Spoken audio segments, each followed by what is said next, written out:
Meredith Ellington odiaba las novelas sobre maridos infieles.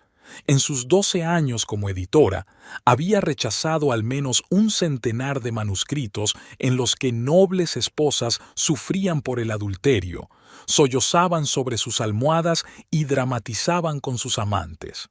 Aquella tarde, mientras revisaba otra triste historia de una aspirante a escritora, cogió una taza de café y la tiró accidentalmente sobre la alfombra beige claro de su despacho. La mancha se extendía por la pila en una irregular mancha marrón, y Meredith la miró y recordó exactamente la misma mancha en el cuello de la camisa de Brody hacía un mes. Él había tirado descuidadamente la camisa al cesto de la ropa sucia, explicando que se le había derramado torpemente el café durante la comida con un cliente. Ella la lavó al día siguiente, pero la marca permanecía. El pintalabios de Chanel color caramelo no se lava bien ni siquiera con un quitamanchas especial. Este recuerdo la hizo dejar a un lado el manuscrito y por primera vez en meses analizar detenidamente los cambios en el comportamiento de su marido. Brody, siempre escrupuloso con la higiene, había cambiado recientemente su habitual colonia de Givenchy por algo más dulce y floral. Decidí probar algo nuevo.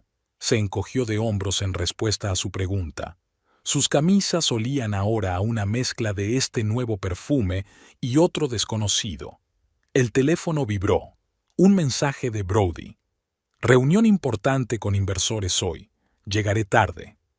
La cuarta reunión importante en los últimos 15 días. Siempre la había invitado a esos eventos. Decía que una esposa inteligente y educada le ayudaba a causar una buena impresión a los clientes serios. La última vez que habían ido juntos a una cena de negocios había sido hacía casi 3 meses. Meredith abrió su agenda y anotó metódicamente todos los cambios que había notado últimamente. La llegada de una nueva joven empleada a la oficina de Brody, creo que se llamaba Savannah. El aumento de los viajes de negocios. Extraños cargos en su cuenta conjunta en restaurantes caros, en días en los que supuestamente él trabajaba hasta tarde en la oficina. El nuevo traje Hugo Boss que, por alguna razón, guardaba en la oficina en lugar de en casa. Miró su reflejo en el espejo de la pared del despacho. 34 años. Las arrugas empezaban a aparecer en las comisuras de sus ojos. Su pelo castaño seguía espeso y brillante, su figura tensa por las clases regulares de yoga. No se trataba de su aspecto. Cuando Brody regresó a última hora de la tarde, olía a whisky y a ese dulce perfume. Le dio un descuidado beso en la mejilla y se fue directo a la ducha, dejando el teléfono en la encimera de la cocina. Meredith no se molestó en comprobar sus mensajes o llamadas, ya había visto suficientes escenas de ese tipo en manuscritos que había rechazado. En su lugar, abrió el portátil y encontró los contactos de varios abogados especializados en derecho de familia. Durante la cena, Brody habló apasionadamente de un nuevo y prometedor proyecto, un complejo de apartamentos de lujo en las afueras de la ciudad. Meredith escuchaba con desgana, observando cómo habían cambiado sus gestos, cómo seguía arreglándose el pelo, un hábito en el que nunca se había fijado. 12 años de matrimonio le habían enseñado a leerlo como un libro abierto, y ahora cada página le gritaba que algo iba mal. ¿Por qué no te quedas en casa este fin de semana?, le preguntó cuando mencionó su próximo viaje para ver a posibles inversores. Lo siento, cariño, es muy importante para los negocios. Te prometo que pasaremos tiempo juntos el próximo fin de semana. Sonrió con la misma sonrisa que siempre utilizaba para encandilar a sus clientes. Esa sonrisa también solía funcionar con ella. Por la noche, escuchando su respiración constante, Meredith pensó en el hecho de que tendría que hacer las cosas de forma diferente a las heroínas de las historias de amor. No haría un berrinche, no lo buscaría ni llamaría a su amante. En lugar de eso, reuniría metódicamente información, documentos y pruebas. Al fin y al cabo, ser editora le había enseñado que cualquier historia tenía que estar construida de forma lógica y bien apoyada en hechos. Por la mañana, mientras acompañaba a Brody al trabajo, le ajustó la corbata y lo besó como de costumbre. Él ni siquiera se dio cuenta de que su beso era diferente, seco y formal, como un punto y aparte al final de una frase. En aquel momento, Meredith ya sabía que su historia estaba llegando a su fin y pretendía ser la autora, no la víctima, de aquel desenlace. La fiesta corporativa anual de la inmobiliaria Ellington and Associates siempre era un gran acontecimiento. Brody creía que una empresa de éxito debía exhibir su éxito. Esta vez, alquiló toda una planta del Four Seasons, incluida una amplia sala de banquetes con vistas a la ciudad y varias salas de conferencias para establecer contactos informales. Meredith eligió un vestido azul oscuro de Max Mara, lo bastante conservador para la esposa del dueño de la empresa, pero que realzaba su figura. Llegó intencionadamente media hora tarde, debido a un trabajo urgente en la editorial. Al entrar en el vestíbulo se fijó inmediatamente en Brody, rodeado de empleados y clientes. Junto a él había una mujer alta y rubia con un vestido rojo que parecía demasiado revelador para un evento de negocios. «Cariño, por fin». Brody le rodeó la cintura con el brazo. «Te presento a Savannah Rutledge, nuestra nueva especialista en propiedades de lujo. Savannah, esta es mi mujer Meredith». Savannah le tendió la mano con una manicura impecable. «Un placer. Brody me ha hablado mucho de usted». Su apretón de manos fue un poco más largo de lo que exigía la corrección y su sonrisa no afectó a sus ojos. Meredith pasó la hora siguiente recorriendo metódicamente a los invitados y entablando conversaciones triviales. Se mantenía alejada de su marido a propósito, pero lo observaba de cerca. Brody y Savannah se evitaban con cuidado, pero sus miradas se cruzaban con demasiada frecuencia. Cuando se encontraban cerca, mantenían una distancia exageradamente formal, señal inequívoca de que querían lo contrario. En el servicio de señoras, Meredith oyó hablar a dos empleadas de la empresa. «¿Has visto el reloj que lleva? Cartier, por cierto. No se puede comprar uno de esos con el sueldo de un agente inmobiliario junior», susurró una. «¿Tal vez se lo regaló un padre rico?», rió el otro. «Sí, más o menos de la misma edad que nuestro jefe». De vuelta en el salón, se dio cuenta de que Brody y Savannah habían desaparecido. El camarero estaba sirviendo champán y Meredith tomó una copa, dirigiéndose a la terraza para tomar el aire. De camino, giró hacia el pasillo que conducía a las salas de conferencias. Unas voces apagadas provenían de detrás de la puerta suelta de la última sala. «Aquí no, es demasiado arriesgado». La voz de Savannah sonaba preocupada. «Tranquila, todo el mundo está ocupado de fiesta», respondió Brody. Meredith sacó en silencio su teléfono y encendió la grabadora. Savannah contestó algo, demasiado bajo para distinguir las palabras. «El papeleo está hecho. Se acabará en un par de semanas», oyó Meredith la voz de su marido. Se quedó deliberadamente junto a la puerta, fingiendo teclear un mensaje mientras salían. Primero Savannah, arreglándose el pelo, luego Brody un par de minutos más tarde. Tenía la corbata un poco torcida y una marca de carmín en el cuello. Meredith le sacó una foto de la espalda mientras él pasaba, sin fijarse en ella en el pasillo semioscuro. Esa noche, ya en casa, anotó metódicamente todos los detalles en un archivo aparte de su portátil de trabajo protegido con contraseña.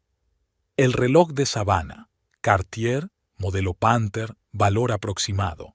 Un collar nuevo que antes no estaba allí, a juzgar por la talla del diamante, de la última colección de Tiffany. Un vestido de diseño, zapatos, bolso. El coste total del vestuario superaba claramente los ingresos anuales de una aspirante a agente inmobiliaria.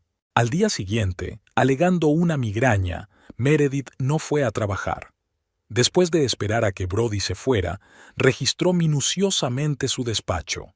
En el último cajón del escritorio, bajo una pila de catálogos inmobiliarios antiguos, encontró una carpeta con las escrituras de su casa. Rápidamente hizo copias y se dio cuenta de que había algunas rarezas en los números y las fechas, pero decidió ocuparse de ello más tarde. Rebuscando en la papelera, encontró un sobre roto de un servicio de mensajería. La dirección del destinatario estaba escrita con la familiar letra de Savannah, que la recordaba de los documentos que había firmado en el acto corporativo. Meredith dobló cuidadosamente los trozos en un sobre aparte. Durante la semana siguiente, recopiló información sistemáticamente. Fotografías del coche de Brody aparcado frente a una casa desconocida en las afueras. Recibos de restaurantes que olvidó tirar. Impresiones de llamadas de su teléfono del trabajo, que había conseguido a través de su secretaria con el pretexto de preparar su declaración de la renta. Una mañana, mientras revisaba los extractos bancarios conjuntos, se percató de una serie de transacciones extrañas. Grandes sumas de dinero pasaban por la cuenta de la empresa, luego se dividían en pagos más pequeños y se ingresaban en varias cuentas. El plan le pareció sospechoso, así que hizo copias detalladas de todos los documentos. 2 semanas después de la fiesta corporativa, Meredith se encontró Beyoncé con Savannah en una cafetería no muy lejos de la oficina de la empresa. Estaba visiblemente nerviosa y no paraba de mirar el teléfono. Llevaba una pulsera Cartier nueva en la muñeca, a juego con su reloj. Meredith se entretuvo mirando y fotografiando la matrícula de Savannah mientras salía del aparcamiento. Aquella tarde, Brody no volvió a casa por primera vez, enviando un mensaje sobre un viaje de negocios urgente. Meredith lo comprobó. Su coche había estado aparcado delante de esa misma casa de las afueras toda la noche. Añadió las fotos a la creciente carpeta de pruebas, sin sentir dolor ni celos, sino algo de la desapegada satisfacción profesional de una editora que reúne material para un próximo libro. Brody recibió el sobre de documentos el viernes por la mañana y Meredith notó el cambio en su rostro al leerlo. Inmediatamente marcó el número de alguien, pero abandonó la llamada al notar la mirada de Meredith. Después de que él se fuera, ella encontró trozos de papel en la papelera. Un papel con membrete de un bufete de abogados y algo sobre derechos de propiedad. Estaba sacando el último trozo cuando sonó su teléfono. En la pantalla apareció el nombre de Jasper Caldwell, el abogado al que había enviado parte del material que había reunido hacía una semana, por si acaso. Señora Ellington, creo que deberíamos reunirnos. He revisado los documentos y la situación es mucho más grave que un simple adulterio. El bufete de Caldwell estaba en un viejo edificio de ladrillo en el distrito comercial del centro de la ciudad. Meredith subió al tercer piso, aferrando con fuerza su carpeta de expedientes. La recepcionista, una mujer de mediana edad con un maquillaje discreto, la hizo pasar a un despacho donde la esperaba Jasper Caldwell, un hombre bajo, con sobrepeso y mirada penetrante. Tiene razón, señora Ellington. Aquí hay algo más que traición. Caldwell dispuso sobre el escritorio los documentos que había enviado. El plan para revender la propiedad a través de testaferros era, como mínimo, un fraude importante, dijo. Le interesaban especialmente las transacciones que ella había encontrado en los extractos bancarios, que indicaban claramente blanqueo de dinero. Tras 2 horas de consulta, Meredith salió del despacho con un plan de acción claro. Lo primero que hizo fue dirigirse al banco, pero no al que Brody y ella compartían cuentas. Abrió una cuenta personal en la nueva sucursal del Chase Bank, donde transfirió parte de sus ahorros de una cuenta separada que su marido desconocía, donde guardaba sus honorarios editoriales. Durante la semana siguiente, siguió sistemáticamente las recomendaciones de Caldwell. Encontró una caja de seguridad y metió en ella copias de todos sus documentos importantes, incluidos el certificado de matrimonio, los títulos de propiedad y de propiedad de los coches, las pólizas de seguro y las declaraciones de la renta de los últimos 5 años. También guardó fotografías y registros de la infidelidad de Brody. Al mismo tiempo, empezó a buscar un nuevo piso, no para mudarse inmediatamente, sino para tener un respaldo. Había elegido a un agente inmobiliario de una empresa rival y le había ofrecido un compromiso de confidencialidad. Encontró rápidamente un piso pequeño, pero en un buen barrio, no lejos de la editorial. Dejó un depósito con sus fondos personales. Meredith se dio cuenta de que Brody tramaba algo. Cada vez se quedaba más tiempo en la oficina y cuando estaba en casa, hablaba por teléfono en voz baja. Una noche escuchó un fragmento de la conversación. Tenemos que actuar rápido antes de que sospeche algo.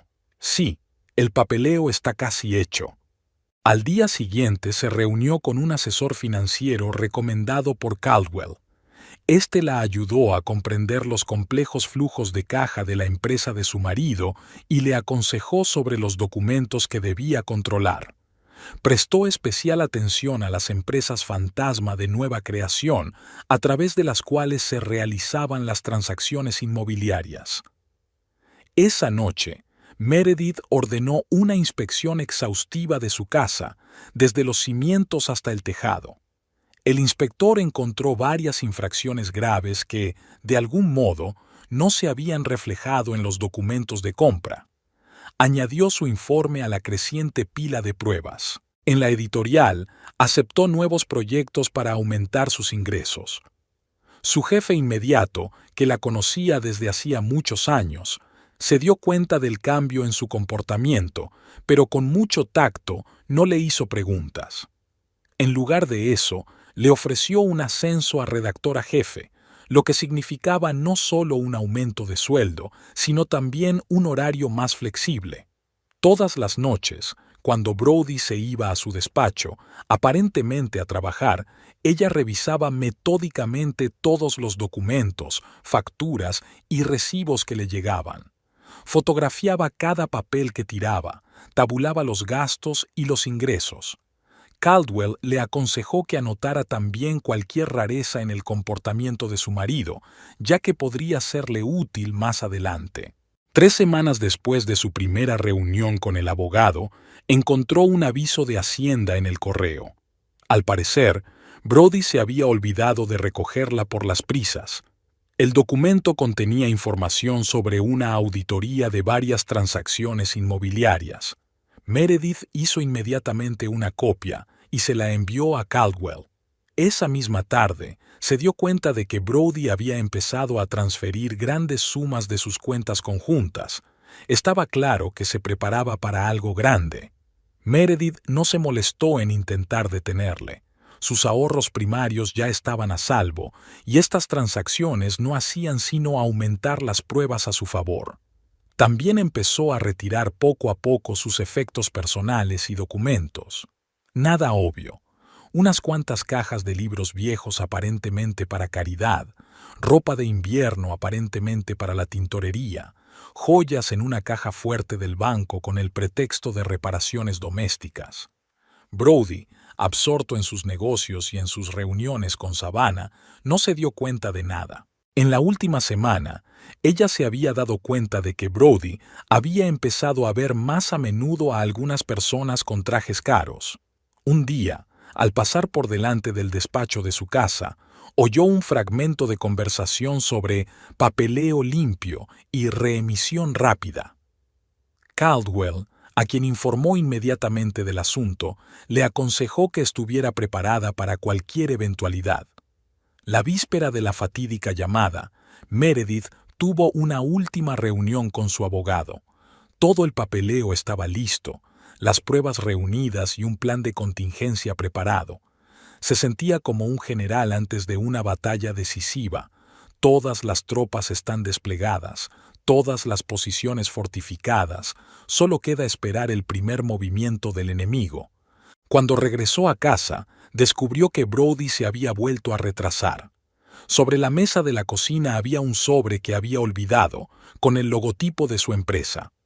Dentro estaban las escrituras de su casa, pero no los originales, sino unos papeles nuevos con fechas recientes. Meredith los fotografió rápidamente y envió copias a Caldwell. Luego devolvió cuidadosamente el sobre a su sitio y subió al dormitorio. Mirando las fotos de ellos juntos en las paredes, pensó que pronto todo sería parte del pasado. Pero a diferencia de las heroínas de esas novelas románticas que había rechazado, ella afrontaría este momento completamente armada. Savannah Rutledge nunca planeó convertirse en la amante de su jefe. Cuando aceptó un trabajo en Ellington & Associates, se sintió atraída por la reputación de la empresa y la oportunidad de progresar rápidamente en su carrera. Brody Ellington, con sus trajes impecables y su sonrisa confiada, al principio le pareció solo un hombre de negocios de éxito que podría ser un gran mentor. Su primer encuentro a solas había sido después de cerrar con éxito la compra de una casa de campo. Brody le propuso celebrarlo en un pequeño restaurante de las afueras. Con una copa de vino, le contó su plan inmobiliario. «Verás, Savannah, en nuestro negocio es importante ser capaz de ver oportunidades donde otros no las ven». Sus ojos brillaban de emoción mientras explicaba cómo infravalorar casas de lujo utilizando tasadores falsos. La estratagema era sencilla y elegante. Encontrar una propiedad de primera calidad que supuestamente no pudiera venderse en mucho tiempo. Gracias a las conexiones de Brody en el negocio bancario y de la construcción, era posible rebajar artificialmente su valor de tasación. Entonces, aparecía un comprador falso, normalmente uno de los socios de confianza de Brody. La transacción se realizaba a un precio infravalorado, y un par de meses después, la casa se revendía al valor real de mercado. La diferencia se repartía entre los participantes en la trama. Savannah, licenciada en económicas por una prestigiosa universidad, comprendió rápidamente los entresijos de la estafa. Su papel consistía en encontrar propiedades adecuadas y preparar la documentación para que todo pareciera legal. Por cada transacción exitosa, recibía un porcentaje considerable, mucho más que su salario oficial. Su romance comenzó casi por accidente. Tras otra operación exitosa, se sentaron en la oficina hasta altas horas de la noche, discutiendo los detalles del siguiente proyecto. Brody pidió comida china y abrió una botella de vino de su bar personal. La conversación pasó de lo profesional a lo personal. Habló de cómo se sentía incomprendido en su matrimonio, de cómo su mujer estaba demasiado inmersa en su trabajo en la editorial. En aquel momento, Savannah no sabía que era la clásica historia que los hombres casados cuentan a sus amantes. Sintió verdadera simpatía por él, o tal vez solo quería creerlo. Su primer beso había tenido lugar allí mismo, en su despacho, entre los documentos dispersos de una transacción inmobiliaria. Brody les había alquilado un piso en una zona tranquila de la ciudad, lo bastante lejos del centro como para que no se encontraran con gente conocida. Había sido generoso, joyas nuevas, ropa de diseño, un reloj Cartier que ella deseaba desde hacía tiempo. Pero lo más importante fue que compartió con ella sus planes y sueños. Le contó cómo construiría un imperio inmobiliario, cómo dirigirían juntos el negocio. Sin embargo, poco a poco, Savannah empezó a notar señales de alarma. Brody se ponía cada vez más nervioso. A menudo hablaba por teléfono en susurros, comprobando constantemente si alguien le seguía. Un día se dejó accidentalmente una carpeta con documentos en el piso.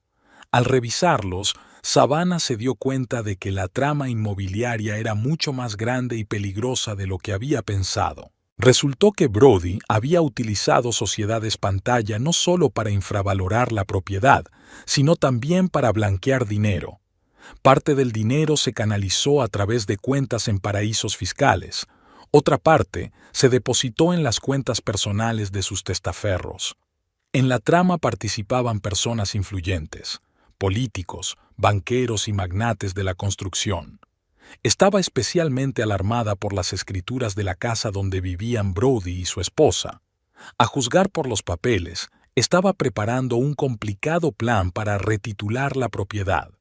Savannah tenía suficientes conocimientos jurídicos para saber que se trataba de un intento de privar a Meredith de su parte de la propiedad. En la fiesta de empresa donde había conocido a Meredith, Savannah sintió un remordimiento de conciencia. La esposa de Brody no era la fría mujer de carrera que él había descrito. Una mujer inteligente, elegante y de mirada atenta, Savannah se sorprendió a sí misma pensando que Meredith probablemente lo había sabido todo el tiempo y solo estaba esperando el momento adecuado. Sus reuniones con Brody eran cada vez más tensas. Siempre hablaba de algún problema con el papeleo, de la necesidad de actuar con más rapidez. Varias veces Savannah se dio cuenta de que seguía en su coche, probablemente un investigador privado. Brody no le dio importancia, pero ella se dio cuenta de que él también estaba nervioso. A principios de semana, le había pedido que firmara unos papeles con carácter retroactivo. Cuando ella empezó a leer la letra pequeña, él le arrebató los papeles de las manos, irritado. «Confía en mí, todo irá bien». Pero su voz ya no tenía la confianza que antes la había cautivado. Aquella noche, Savannah le oyó hablar por teléfono con uno de los socios. Se trataba de vender urgentemente varias propiedades a un precio infravalorado y sacar el dinero a través de nuevas cuentas en el extranjero. Hay que llegar antes de que Hacienda empiece a indagar más. La frase la dejó helada. Por la noche, tumbada sin dormir en su piso de alquiler, Savannah pensó seriamente en su situación por primera vez. Estaba demasiado involucrada en los planes de Brody, con su firma en multitud de documentos dudosos. Si todo salía a la luz, ponía en peligro no solo su carrera, sino también su libertad. Al día siguiente, se dio cuenta de que ya no la seguían investigadores privados, sino hombres que parecían agentes federales. En la oficina corría el rumor de una inminente auditoría de Hacienda. Brody hablaba cada vez más bruscamente con sus compañeros por teléfono y una vez le oyó amenazar a alguien que quería salirse de un plan. Savannah empezó a copiar en silencio los documentos más importantes, no para chantajearle, sino como copia de seguridad. Se dio cuenta de que se acercaba el desenlace y tenía que decidir de qué lado estaba. Cuando Brody le contó su plan de echar a su mujer de casa, sintió que podía ser la gota que colmara el vaso. Aquella noche estuvo mucho tiempo sentada en el piso de alquiler, revisando documentos y joyas, huellas de su aventura y sus maquinaciones. De repente, todo le pareció barato y falso, como la sonrisa de Brody cuando hablaba de su amor. Sacó la tarjeta de visita del abogado de Caldwell, que había guardado cuidadosamente después de uno de los tratos. Quizá había llegado el momento de hacer lo correcto. La semana anterior a la fatídica llamada, Meredith se había dado cuenta de que su vida matrimonial había adquirido un cariz surrealista. Brody y ella seguían desayunando juntos, intercambiando frases hechas sobre el tiempo y los planes para el día, pero era como una obra de teatro bien ensayada. Él trabajaba más a menudo desde casa, aparentemente para preparar una importante presentación para los inversores, pero Meredith podía oírle hablar por teléfono de traducciones y documentos urgentes. La primera señal de alarma sonó cuando recibió una notificación automática del banco sobre una importante transferencia desde su cuenta conjunta. La cantidad era considerable, casi un tercio de sus ahorros. Técnicamente, Brody tenía todo el derecho a manejar ese dinero, pero siempre habían discutido antes las grandes decisiones financieras. Meredith envió inmediatamente el aviso a Caldwell, quien le aconsejó que vigilara de cerca todos los movimientos de las cuentas. En la editorial, se sumergió en el trabajo de un nuevo proyecto, una serie de novelas policíacas en las que la protagonista investigaba delitos financieros. La ironía de la situación no se le escapaba. Entre edición y edición, comprobaba metódicamente los extractos bancarios y los documentos que había conseguido copiar del despacho de Brody. Una mañana, cuando Brody se marchaba a una reunión importante, llegó a su casa un tasador inmobiliario. Estaba claro que no esperaba ver a nadie aquí y se quedó visiblemente confuso cuando vio a Meredith. Por los documentos que ella vislumbró en su portapapeles, parecía que su casa estaba siendo tasada de nuevo.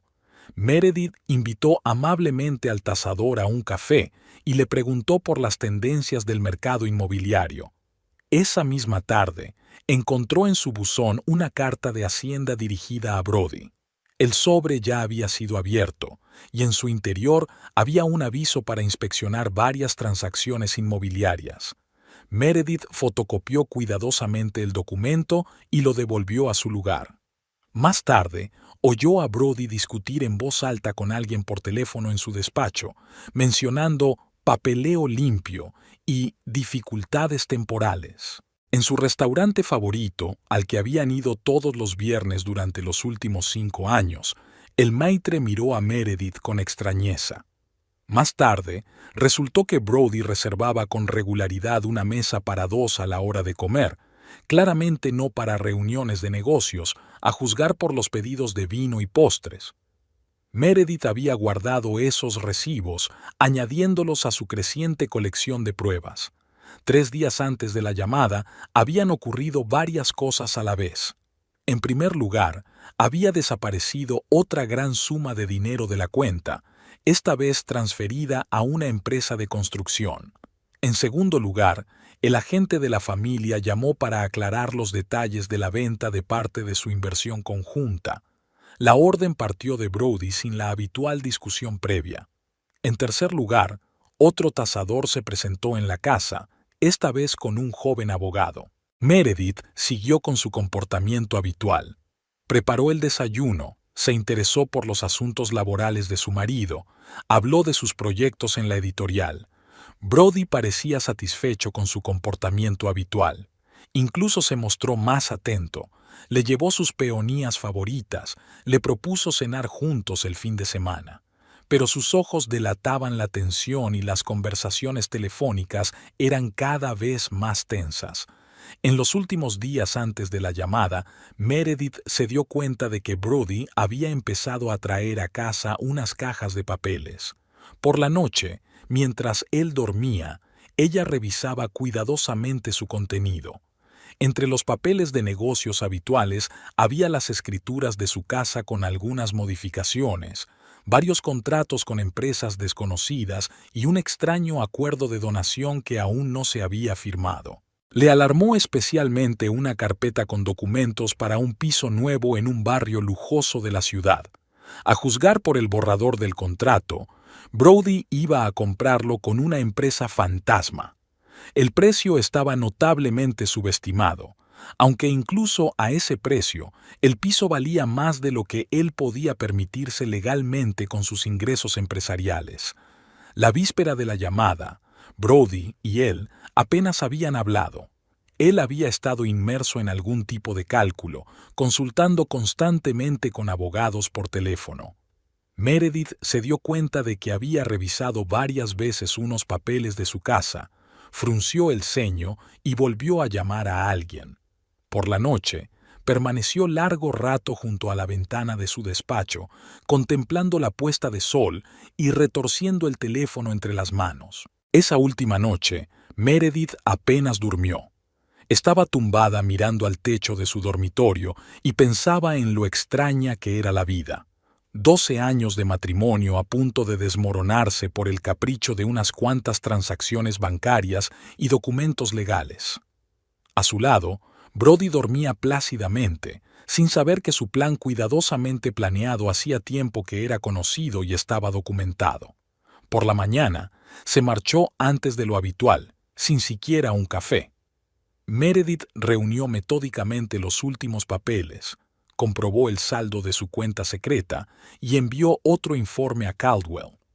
En algún lugar de su interior sabía que el final estaba cerca, pero no sentía ni miedo ni desesperación, solo la serena confianza de alguien que hacía tiempo se había preparado para lo inevitable. La mañana de aquel día no fue diferente de decenas de otras. Meredith acompañó a Brody al trabajo, recogió documentos para la editorial, revisó el correo. El único detalle inusual fue un mensaje del banco sobre un gran débito en su cuenta. Parecía que Brody por fin había decidido una fecha. Pasó varias horas en la oficina de la editorial, discutiendo las revisiones del manuscrito con los autores y planeando el lanzamiento de la nueva serie de detectives.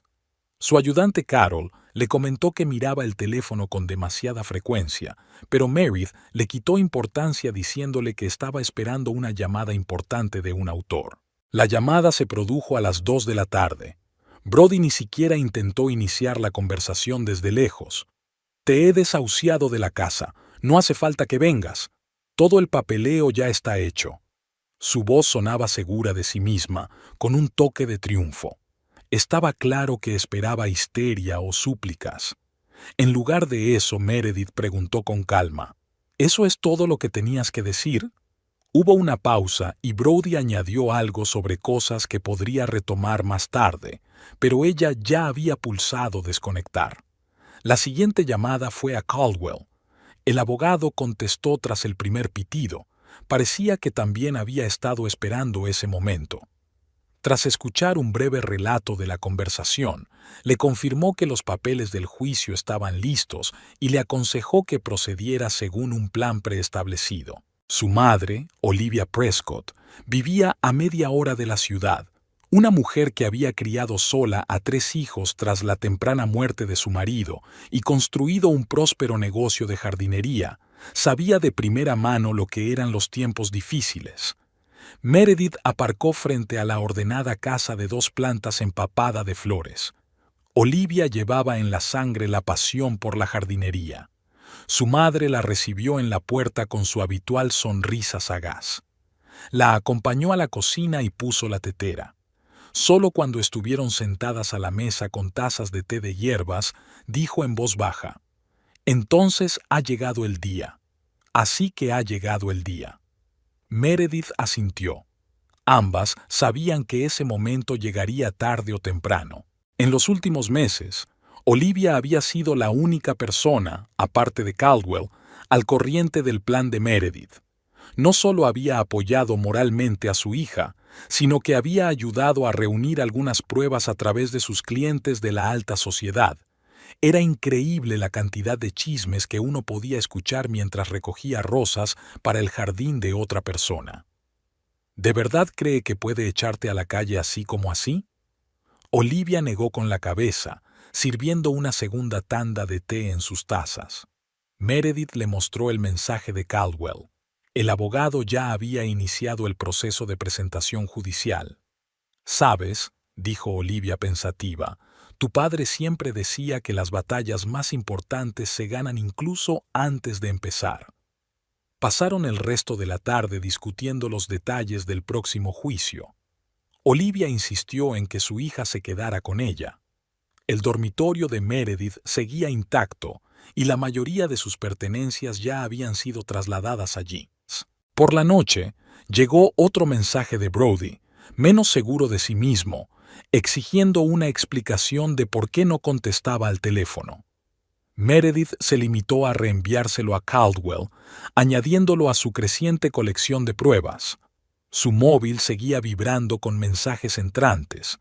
Parecía que Brody empezaba a darse cuenta de que ella no iba a montar una escena ni a rogarle que cambiara de opinión. A última hora de la noche, sentada en su antigua habitación, Meredith repasó los documentos preparados para la reunión de mañana con Caldwell. En su mesilla de noche estaba la foto de su infancia, una niña sonriente con un libro en la mano. Olivia se detuvo en la puerta al pasar. ¿Recuerdas que siempre decías que querías escribir historias con final feliz? Quizá haya llegado el momento de escribir el tuyo. Meredith durmió sorprendentemente bien aquella noche. Mañana empezaba un nuevo capítulo de su vida y estaba totalmente preparada para ello. Su último pensamiento antes de irse a dormir fue una divertida ironía. Brody, que se creía un manipulador tan astuto, no tenía ni idea de que su plan perfecto había sido descubierto mucho antes de llegar a buen puerto. la oficina del juzgado del condado estaba inusualmente tranquila para ser tan temprano. Meredith y Caldwell tomaron asiento en la recepción, esperando su turno para presentar los papeles. El abogado revisó metódicamente los papeles de su maletín de cuero, resultado de meses de cuidadosa preparación. Además de la demanda de divorcio estándar, presentaban una demanda por fraude inmobiliario y una solicitud de embargo de bienes comunes. En ese momento, el teléfono de Meredith vibró. Una llamada de la secretaria de Brody. La joven anunció nerviosa que el señor Ellington le pedía que acudiera urgentemente al despacho para mantener una importante conversación. Meredith declinó cortésmente, alegando un asunto urgente, y le pidió que le dijera que todas las comunicaciones pasarían ahora a través de su abogado. Caldwell asintió con aprobación. Había insistido en que todo contacto con Brody se hiciera exclusivamente a través de representantes legales. Mientras esperaban, le habló a Meredith de la conversación preliminar con la juez Ramírez que iba a llevar su caso. La juez era conocida por su imparcialidad y especial atención a los detalles del fraude financiero. Una hora más tarde, se presentaron oficialmente todos los documentos. Caldwell recibió confirmación de que se entregarían copias a Brody y a su empresa en el transcurso del día. Al salir del juzgado, Meredith se sintió extrañamente aliviada. Tras meses de preparación secreta, por fin los acontecimientos empezaban a desarrollarse abiertamente. Brody no tardó en reaccionar. La primera llamada había llegado 20 minutos después de recibir los documentos. Estaba tan furioso que su secretaria no se atrevió a enviarle un mensaje y se limitó a reenviarle a Meredith una grabación de audio en la que se le veía gritando. Caldwell la añadió inmediatamente al expediente. Los arrebatos emocionales no suelen tener éxito en los tribunales. Por la tarde de ese mismo día, un representante del bufete contratado por Brody, un joven y ambicioso abogado llamado Sterling, llegó al despacho de Caldwell. Llevaba una oferta de acuerdo redactada tan apresuradamente que contenía varios errores evidentes. Caldwell aceptó cortésmente los documentos, prometiendo estudiarlos, aunque ambos se dieron cuenta de que se trataba solo de un primer intento de tantear el terreno. A la mañana siguiente, Brody cambió de táctica. Empezó a llamar a amigos y conocidos comunes, presentándose como víctima de acusaciones infundadas. Varios antiguos compañeros de Meredith en la editorial recibieron largos mensajes sobre cómo supuestamente había malinterpretado la situación de la casa y el papeleo. Algunos le devolvieron las llamadas en un sincero intento de ayudarla a fiarlo. Meredith escuchó con calma a todos, pero no entró en detalles, alegando el litigio en curso. Su moderación contrastaba con los arrebatos emocionales de Brody, que al final de la semana se las había arreglado para pelearse con la mitad de sus conocidos mutuos, intentando que eligieran bando en el conflicto. El martes siguiente estaba prevista una vista preliminar. El día anterior, Brody hizo un último intento de negociar directamente. Se encontró con Meredith en la puerta de la editorial. Ella salía de una reunión con los autores cuando lo vio apoyado en su Mercedes. Por primera vez en mucho tiempo, parecía realmente confuso. Incluso su traje, habitualmente inmaculado, parecía desarreglado. «Meredith, hablemos como personas razonables», empezó él, pero ella se limitó a pasar de largo hacia su coche, marcando el número de Caldwell mientras avanzaba. Este incidente también fue grabado. El guardia de seguridad de la editorial, alertado con antelación, grabó toda la escena en una cámara de vigilancia. En la vista preliminar, Brody se presentó con todo un equipo de abogados.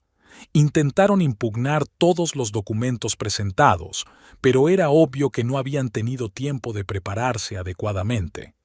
El juez Ramírez escuchó atentamente a ambas partes y fijó una fecha para la vista principal, rechazando los intentos de los abogados de Brody de retrasar el proceso. El tribunal quedó especialmente impresionado por los documentos sobre el fraude inmobiliario. Caldwell presentó metódicamente un esquema según el cual Brody infravaloraba viviendas de lujo utilizando compradores falsos. Cada alegación estaba respaldada por copias de documentos, extractos bancarios y declaraciones de testigos. Tras la vista, el abogado de Sterling intentó detener a Caldwell para mantener una charla informal, pero éste declinó cortésmente, alegando otra cita. La expresión de la cara del joven abogado indicaba que empezaba a comprender el alcance de los problemas de su cliente. Esa noche, Brody envió a Meredith un largo mensaje, mezcla de disculpas, acusaciones y vagas promesas de arreglar las cosas. Ella se lo reenvió a Caldwell sin leerlo entero. A estas alturas le interesaban más las cifras de los extractos bancarios y las fechas de los documentos que las manipulaciones emocionales de su ex marido. Los días siguientes se dedicaron a preparar la vista principal. Caldwell había recibido información de que Hacienda había iniciado su propia investigación sobre la empresa de Brody. Varios de sus socios comerciales ya se habían puesto en contacto con sus abogados, presintiendo que se avecinaban graves problemas. Meredith siguió trabajando en la editorial, manteniendo su rutina habitual. Solo su madre, Olivia, se dio cuenta de que su hija se quedaba despierta hasta altas horas de la noche, trabajando en documentos, preparándose para cada nueva etapa del proceso. «¿Sabes?», le dijo una noche, «tu padre estaría orgulloso de ti, no por lo que estás luchando, sino por cómo lo estás haciendo». El viernes llegó la notificación oficial del tribunal. La fecha de la vista principal quedaba fijada para el mes que viene. Caldwell se alegró. «Tenemos tiempo suficiente para preparar todo el material, pero no para que cubran sus huellas». Meredith asintió. El primer golpe había sido asestado con precisión y cálculo. Ahora solo quedaba esperar a ver cómo se desarrollaban los acontecimientos. Después del primer juicio, Brody había cambiado de táctica. Si antes había actuado a través de abogados y documentos legales, ahora inició una campaña sistemática de presión a través de conocidos mutuos. La primera persona en llamar fue Elizabeth Donovan, la mujer de su socio, con la que llevaban 5 años celebrando cenas familiares con regularidad. Elizabeth invitó a Meredith a comer a su restaurante francés favorito. Tomando una copa de vino, entabló suavemente una conversación sobre lo mal que lo estaba pasando Brody por lo ocurrido, cómo se había dado cuenta de sus errores y quería hacer las cosas bien. Meredith escuchaba en silencio, observando que Elizabeth nunca mencionaba las estafas inmobiliarias ni el dinero que faltaba en sus cuentas. A continuación recibió una llamada de la directora de la organización benéfica en la que Meredith formaba parte del patronato.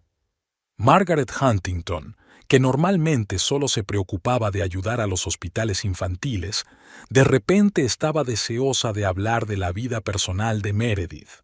Resultó que Brody había hecho una gran donación a la fundación e insinuó la posibilidad de una ayuda regular. Los viejos amigos de la familia tampoco se quedaron al margen.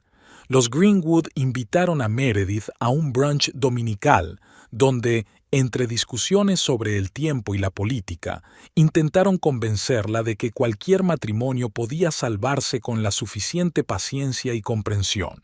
Meredith accedió educadamente sin mencionar la carpeta de pruebas del fraude financiero que ya yacía en la caja fuerte de Caldwell.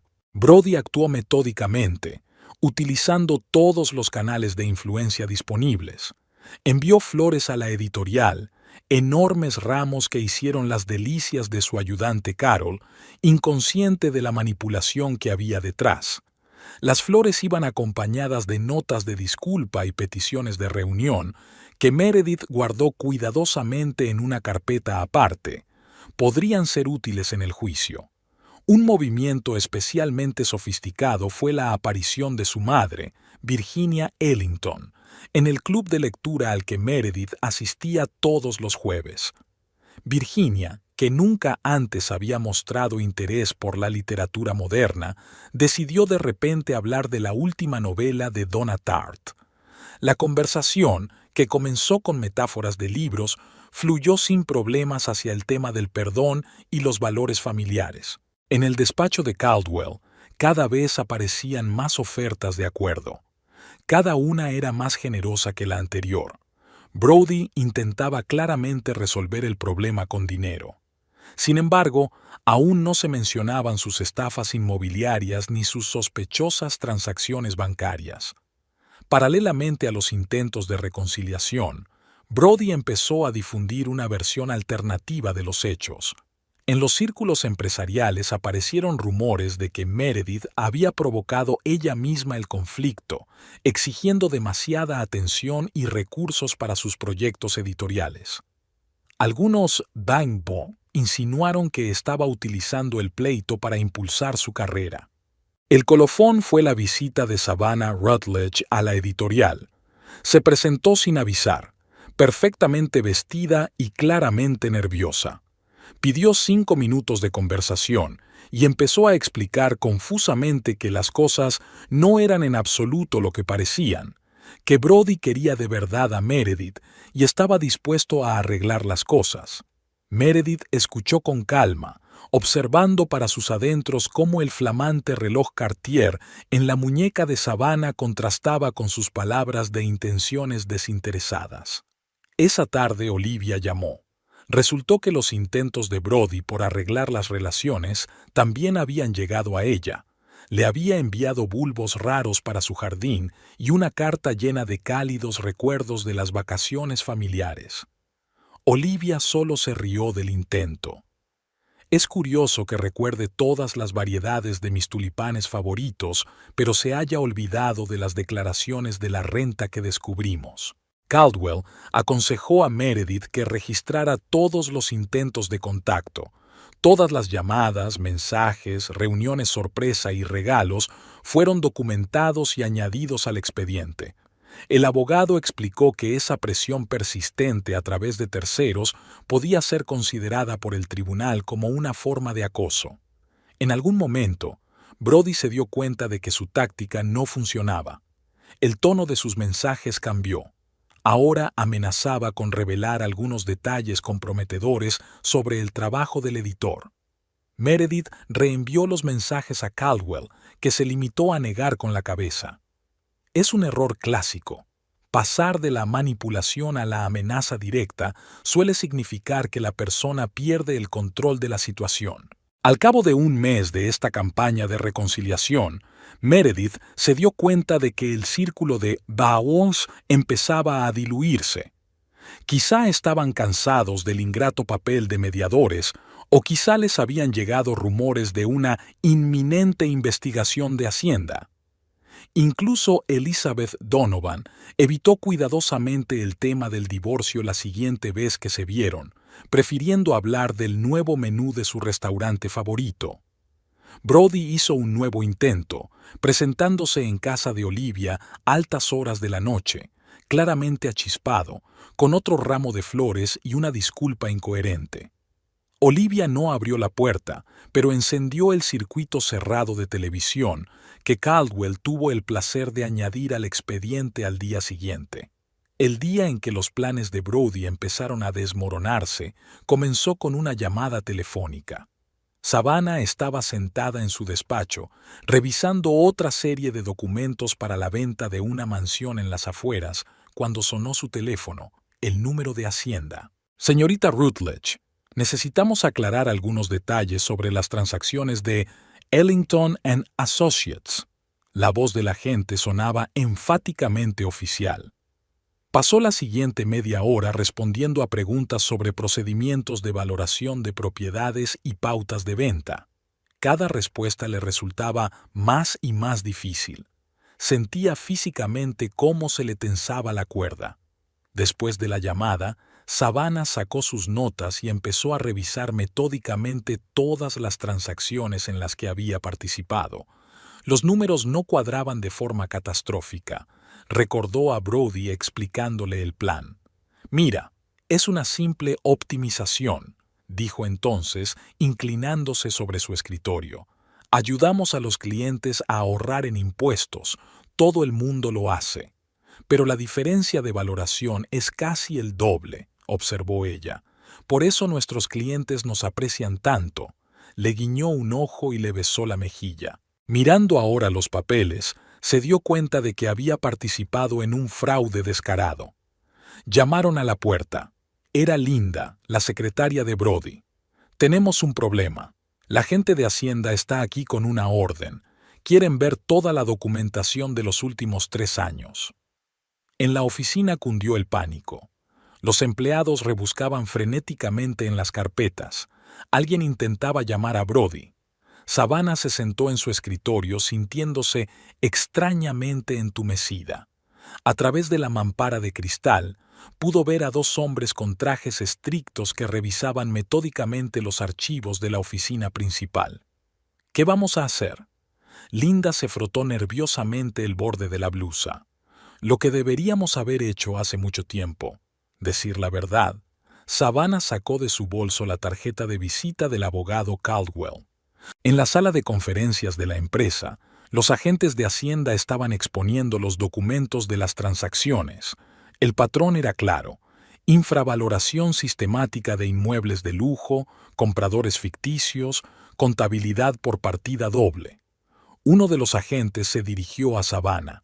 Cuéntanos más sobre la mansión de Oak Street. Savannah respiró hondo y empezó a hablar.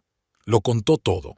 Cómo se seleccionaron las propiedades, cómo se preparó el papeleo, cómo se distribuyó el dinero. Con cada palabra, el peso sobre sus hombros se hacía más liviano. Hacia el anochecer, Brody llegó a la oficina. Tenía un aspecto inusualmente desaliñado.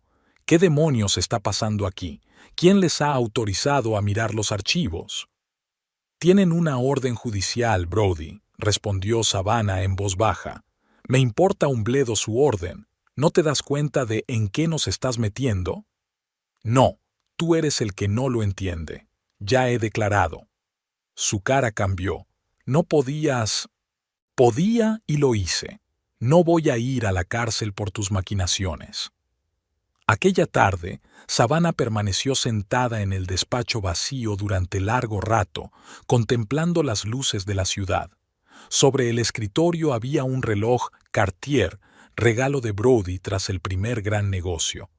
Ahora comprendía el verdadero valor de aquel regalo. Una semana después, los periódicos estaban llenos de titulares sobre un gran fraude inmobiliario. Savannah testificó ante los investigadores, detallando todas las tramas y manipulaciones. Se enteró de que no solo Hacienda, sino también el FBI, estaban interesados en las actividades de la empresa. ¿Comprende que se tendrá en cuenta su cooperación con la investigación?, le preguntó el investigador. Me doy cuenta de que es la decisión correcta, aunque tardía. Más tarde supo que muchos de los clientes de la empresa también empezaron a cooperar con la investigación, temiendo sus propios problemas con la ley. El imperio de Brody se desmoronaba como un castillo de naipes. Esa noche llamó al número de Meredith. Necesito hablar contigo. Ahora sé mucho más que antes. Ven al despacho de Caldwell mañana a las 10. La tranquila voz de Meredith no traicionó ninguna emoción. Al día siguiente, Savannah trajo todos los documentos que tenía: contratos originales, extractos bancarios, registros de llamadas. Relató todos los tejemanejes, incluido el intento de Brody de manipular las escrituras de su casa y la de Meredith. «Sabes», dijo, mirando el rostro tranquilo de Meredith, «realmente creí que era solo un astuto plan de negocios. Sabe cómo persuadir». «Sí», replicó Meredith, «es muy bueno en eso». Hubo un tenso silencio en la sala mientras el juez Ramírez estudiaba los nuevos documentos aportados por Hacienda. Brody estaba sentado junto a sus abogados, ajustándose nerviosamente la corbata, un hábito que había adquirido en las últimas semanas. Su traje, antaño inmaculado, parecía arrugado, y en su rostro se leía una ansiedad mal disimulada. El tribunal toma en consideración la auditoría fiscal, anunció la juez Ramírez mientras hojeaba la última página. Los abogados de Brody saltaron de inmediato con objeciones, pero ella hizo un gesto para detenerlos. Estos documentos son directamente relevantes para la cuestión de la división de bienes, ya que prueban un fraude financiero sistemático con los bienes conyugales. Caldwell expuso metódicamente las pruebas ante el tribunal. Extractos bancarios, documentos de transacciones inmobiliarias, declaraciones de testigos. Brody observaba con creciente horror. Cada nueva carpeta contenía información que creía a buen recaudo. Señor Ellington, ¿puede explicar el origen de estos fondos? La voz del juez era enfáticamente neutral. Señoría, se trata de transacciones comerciales rutinarias. Brody trató de esbozar una sonrisa confiada. Las transacciones comerciales ordinarias no requieren la creación de una docena de empresas fantasma, observó la juez mientras examinaba otro documento más. Durante una pausa, Brody intentó hablar con Meredith. Mira, podemos solucionar esto amistosamente. Señor Ellington, le interrumpió Caldwell, cualquier comunicación es solo a través de abogados. Esa misma tarde, una nueva oferta de acuerdo llegó a la oficina de Caldwell. Brody ofrecía a Meredith una importante suma de dinero a cambio de retirar algunos de los cargos. Caldwell y él estudiaron el documento durante largo rato. Le está entrando el pánico, observó el abogado, señalando varios errores evidentes en el texto. Estoy de acuerdo, sobre todo después de que sus principales socios empezaran a declarar. Meredith apartó los papeles. En la siguiente vista, se reveló que uno de los principales socios de Brody había accedido a cooperar con la investigación. El anciano banquero que había ayudado a realizar las dudosas transacciones estaba decidido a salvar su reputación. El señor Ellington insistió en que todas las transacciones eran legítimas, dijo, evitando mirar a su antiguo socio. ¿Y usted se lo creyó?, aclaró el juez. Al principio, sí. Es muy convincente. Se ajustó nerviosamente las gafas el banquero. Brody estaba cada vez más inestable. En otra vista, de repente empezó a gritar sobre una conspiración contra él, acusando a todo el mundo de traición. El juez se vio obligado a amonestarle. Señor Ellington, cálmese o me veré obligada a imponerle sanciones. Su voz era severa. Por la noche, Meredith recibió un extraño mensaje de Brody. Te das cuenta de que no solo me estás destruyendo a mí, sino también a ti misma, ¿verdad? Otro intento de manipulación, comentó Caldwell, añadiendo una captura de pantalla al expediente del caso. La situación llegó a un punto crítico cuando Hacienda congeló todas las cuentas de Ellington & Associates. Los empleados empezaron a dimitir en masa y los clientes exigieron explicaciones. ¿Cómo han podido hacerme esto?, preguntó Brody ante el tribunal. Brody preguntó cuando se enfrentó en la corte. ¿Ia? Meredith le miró sorprendida. Lo has hecho tú sola. La primera gran victoria llegó cuando el tribunal dictó una sentencia provisional sobre la división de bienes. Todos los intentos de Brody por ocultar los bienes habían fracasado. Meredith y Caldwell se habían preparado demasiado bien. El tribunal ordena que se embarguen todos los bienes en litigio hasta la sentencia definitiva, anunció el juez Ramírez. La cara de Brody se puso blanca. Su abogado Sterling empezó a escribir algo rápidamente en su cuaderno, pero era obvio que él también estaba confuso. Tras la reunión, Meredith entró en el despacho de Caldwell para discutir la estrategia a seguir. Está acorralado, comentó el abogado mientras revisaba el nuevo papeleo de Hacienda. Por eso tenemos que ser especialmente cuidadosos ahora mismo, replicó Meredith. Una bestia acorralada es peligrosa. Al anochecer, se sentó largo rato en el jardín de su madre a contemplar la puesta de sol. Olivia trajo té. ¿Cómo lo llevas? Extrañamente, me siento aliviada. Es como si me quitara un peso de encima.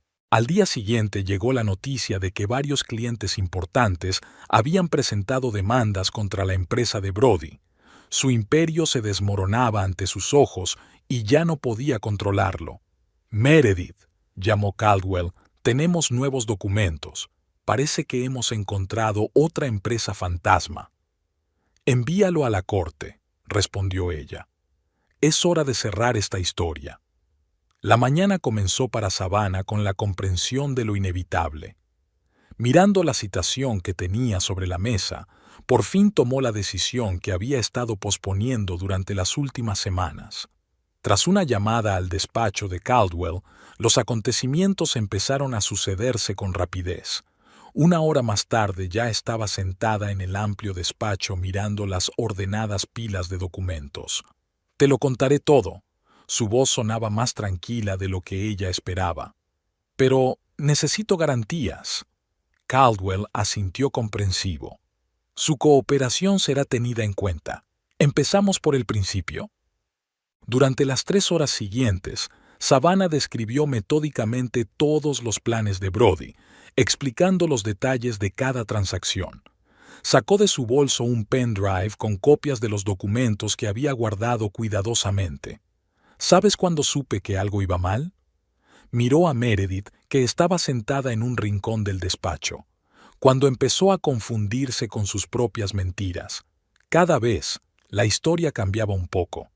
El testimonio de Savannah fue un punto de inflexión en el caso.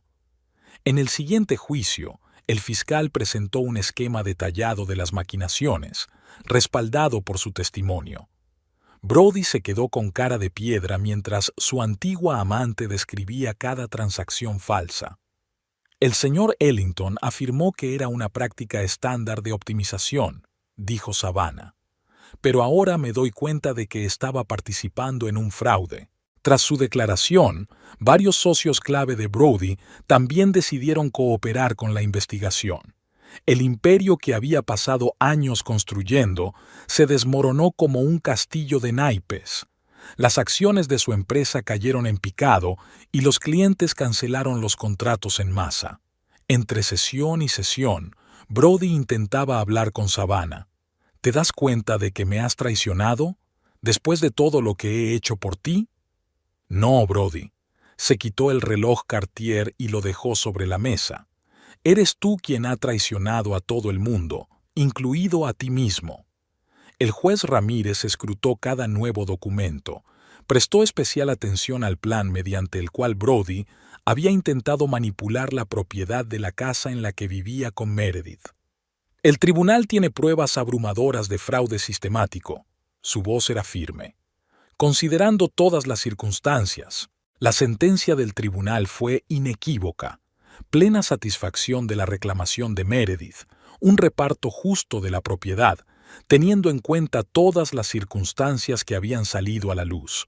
Además, el tribunal ordenó que el expediente se entregara a la fiscalía para que siguiera investigando los delitos financieros. Brody hizo un último intento de salvar su reputación. Concedió una entrevista a un periódico local en la que se presentó como víctima de las circunstancias y de las intrigas de los competidores. Pero sus palabras ya no convencían a nadie. Demasiados testigos decían la verdad. «¿Cómo pudiste?», preguntó a Meredith tras conocerse la sentencia. «Éramos una familia». «Precisamente por eso», respondió ella con calma. «Una familia se construye sobre la confianza, no sobre la mentira». Esa tarde, Meredith se sentó en el despacho de Caldwell, revisando la sentencia final. 12 años de matrimonio cabían en unas docenas de páginas de texto legal. «¿Sabes?», dijo Caldwell al cerrar la última carpeta. «Hacía tiempo que no veía un caso tan limpio. Has hecho un gran trabajo». Savannah aceptó un trabajo en una pequeña empresa inmobiliaria de otra ciudad. Antes de marcharse, le dejó a Meredith un sobre con una disculpa y copias de documentos recientes que podrían ser útiles para la investigación. Brody intentó apelar, pero sus nuevos abogados, tras revisar el expediente, le aconsejaron que aceptara lo inevitable. Le esperaba un largo juicio con Hacienda y un posible proceso penal. Todos estos años ha estado jugando a sus juegos, le dijo Meredith a su madre la tarde siguiente al juicio. Y yo solo he aprendido a jugar mejor. Olivia sonrió, acomodando las flores en el jarrón. No, querida, simplemente dejaste de jugar y empezaste a actuar. Tras el decisivo juicio, fue como si Brody hubiera perdido el equilibrio. Su impecable fachada de hombre de negocios de éxito se desmoronó, revelando a un hombre confuso y poco preparado para la derrota. Empezó a aparecer en lugares donde podía encontrarse casualmente con Meredith, en la oficina del editor, en sus restaurantes favoritos, incluso en la librería que ella visitaba todos los viernes. Una mañana lo encontró sentado en las escaleras de la editorial, traje arrugado, cara sin afeitar. No se parecía en nada al hombre seguro de sí mismo que ella había conocido durante 12 años. Meredith, por favor, hablemos. Se levantó, abriéndole paso. Me he dado cuenta de todo. Puedo arreglar las cosas. Señor Ellington, su voz sonaba tranquila y distante. Mi abogado ya le ha explicado el procedimiento de comunicación. Ese mismo día le envió una larga carta. Se arrepentía de sus errores, recordaba su primer encuentro, hacía planes para el futuro. Prometió devolver todo el dinero, corregir los documentos, empezar un negocio honesto. La carta pasó a engrosar la colección de documentos del despacho de Caldwell. Su siguiente intento fue una visita a Olivia. Llevó orquídeas raras, sus flores favoritas, y pasó 2 horas hablando de lo mucho que lamentaba lo ocurrido. «Sabes, Brody», dijo Olivia sin tocar las flores, «hay cosas que no se arreglan con disculpas y regalos». En el restaurante donde habían celebrado su boda, él había intentado organizar exactamente la misma cena que 12 años atrás.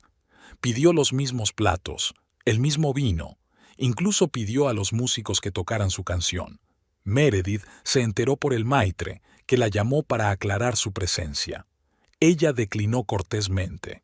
Brody empezó a ver a un terapeuta, aparentemente con la esperanza de demostrar que estaba trabajando en sí mismo. Envió a Meredith extractos de sus sesiones, en los que hablaba de sus epifanías y de darse cuenta de los errores. Me di cuenta de que el poder y el dinero habían nublado mi mente, decía en un encuentro casual en un supermercado. Ahora soy una persona diferente. Meredith depositó en silencio un cartón de su té favorito en la cesta y se dirigió a la caja. Brody la siguió y continuó. ¿Recuerdas nuestra luna de miel en Italia? Podríamos volver allí, empezar de nuevo. Seguridad, llamó Meredith con calma. Brody se retiró antes de que llegaran los empleados de la tienda. Intentó actuar a través de amigos comunes, colegas, incluso su editor. Le ofreció patrocinar una nueva serie de libros, intentó comprar una participación mayoritaria. Cada movimiento que hacía era más desesperado y ridículo. El día de San Valentín, hizo entregar 300 rosas rojas en la oficina de Meredith. El ramo iba acompañado de una tarjeta con su foto de boda y las palabras «Lo siento». Las flores fueron entregadas en el hospital de la ciudad. «Él no lo entiende», dijo Meredith a Caldwell, mostrando otra carta en la que suplicaba perdón. No es que no pueda perdonar, es que ya no hay nada que perdonar. La gota que colmó el vaso fue su intento de ponerse en contacto con ella a través de su nuevo proyecto, una serie policíaca sobre delitos financieros. Se ofreció como consultor, alegando que su experiencia podría ser útil. Efectivamente, comentó Meredith en una reunión con los editores, su historia irá a los libros de texto, como ejemplo de lo que no se debe hacer. El hermano de Brody, con el que nunca habían estado especialmente unidos, llegó inesperadamente desde Seattle. Intentó convencer a Meredith de que su hermano había cambiado, que la familia era más importante que el dinero y el resentimiento. La familia es realmente más importante, aceptó ella. Por eso las mentiras y la traición son imperdonables. En otra tarde lluviosa, Brody se presentó en casa de Olivia, empapado, con una botella de su vino favorito, parecía casi patético.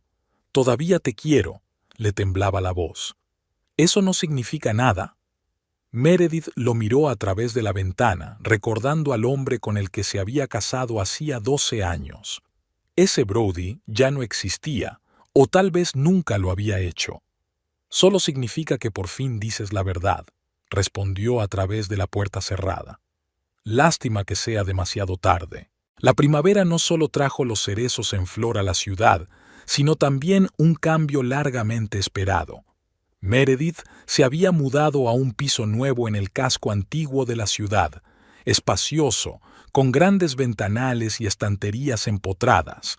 No había nada que le recordara a su vida anterior, solo sus libros favoritos, cuadros y un escritorio antiguo que había comprado en una subasta. Su trabajo en la editorial también había cambiado. La habían ascendido a directora de desarrollo. Ahora no se limitaba a editar los libros de otros, sino que formaba nuevas direcciones. Especial éxito tuvo una serie de detectives financieros que supervisó personalmente. Las historias de fraude y su denuncia encontraron una viva respuesta por parte de los lectores. Un día, revisando manuscritos en su cafetería favorita, se encontró accidentalmente con Savannah. Había cambiado. El lujo ostentoso había desaparecido, pero había una cierta confianza interior.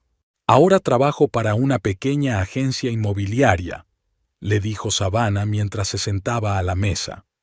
«Casas normales, transacciones normales, nada de planes». «¿Cómo te las arreglas?», preguntó Meredith sin mucha curiosidad.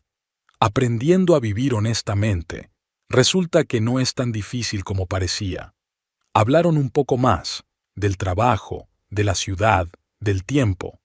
Ninguno de los dos mencionó a Brody, aunque ambos sabían que había perdido su apelación y que ahora estaba cumpliendo correcciones comunitarias mientras intentaba negociar con Hacienda. El año pasó volando. Meredith se quedaba hasta tarde en la oficina cada vez con más frecuencia, pero ahora no era porque estuviera escapando de la realidad, sino porque le apasionaba su trabajo. Lanzó su propio proyecto editorial, una pequeña editorial independiente especializada en prosa contemporánea y no ficción. El día que inauguró su editorial, recibió un ramo de peonías, las flores favoritas de su madre. Olivia estaba en la puerta, sonriendo. «Tu padre siempre decía que la crisis es una oportunidad. Le has dado la razón». La nueva editorial no tardó en hacerse un hueco. Meredith reunió a un equipo de jóvenes editores y profesionales experimentados, creando un equilibrio único de entusiasmo y habilidad. Leía personalmente todos los manuscritos que planeaban publicar, aportando la experiencia y la atención al detalle que la habían ayudado a superar su propio drama. Una noche, mientras revisaba viejos archivos, encontró documentos de su proceso de divorcio. Hojeando las páginas, pensó en cómo una llamada de teléfono puede cambiar toda una vida si se está preparado para ello. En su nuevo despacho, un cuadro colgaba de la pared, un faro en un mar tormentoso. Lo había comprado en la misma subasta donde encontró el escritorio. Algo en esa imagen de una torre solitaria en pie, a pesar de todas las tormentas, resonaba en su alma. ¿Sabes qué es lo más importante que he aprendido este año?, le preguntó a su madre durante la cena del domingo. Que la fuerza no está en la capacidad de resistir los golpes, sino en la de prepararse para ellos. Olivia asintió comprensiva, sirviendo té en las tazas. Y en la capacidad de volver a empezar cuando es necesario. El último día del año, Meredith se quedó hasta tarde en la oficina, terminando de trabajar en un nuevo contrato. La ciudad que había tras su ventana brillaba con las luces navideñas, y sobre su escritorio yacía el manuscrito de un nuevo autor. La historia de una mujer que lo perdió todo y encontró la fuerza para construir una nueva vida. Es curioso, pensó, haciendo anotaciones en los márgenes, cómo la vida a veces se convierte en un libro y los libros nos enseñan a vivir. Se oyeron pasos en el pasillo. Su editor junior había traído las correcciones para la presentación de mañana. Meredith sonrió, recordando sus comienzos en el mundo editorial. El círculo se había cerrado, pero era un círculo diferente, el suyo propio, construido según sus propios términos. Ahora lo tenía claro. A veces el final no es más que un nuevo comienzo. Solo hay que tener el valor de aceptarlo.